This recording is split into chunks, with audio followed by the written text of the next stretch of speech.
I've come to Harvey's brewery, known locally as Lewes Cathedral, and I love to worship at the altar of beer, but it's time to hit the high street to find some tip-top vino to match today's rocking recipes. Now then, where's my ride?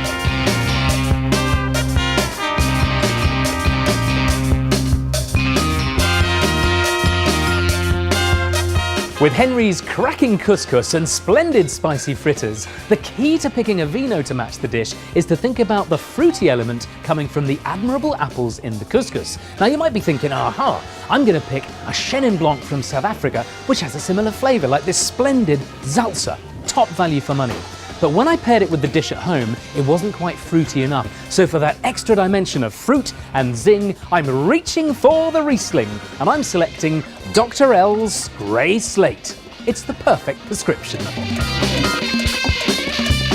Riesling is much maligned, but when it's as fruity and refreshing as this one, it's easy to fall for its charms.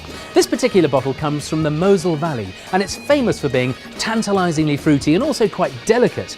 They stop the fermentation early in this case, and what that gives is fruitiness and also a lower level of alcohol, perfect with spicy food or for an easy lunchtime sip.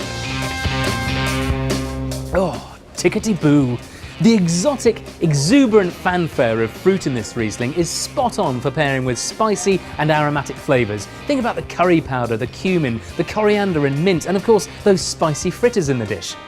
The sweetness in Henry's recipe comes from the maple syrup and the apples, and if you pick a wine that's too dry, you risk a bitter clash. With this Riesling, it's off dry, which is perfect to wrap around. And finally, that tangy and fragrant tomato chutney with the ginger. This Riesling has the perfect level of fruitiness and zing to resonate and ride the recipe home. Henry, here's to your cracking cauliflower couscous and your splendiferous fritters. Cheers!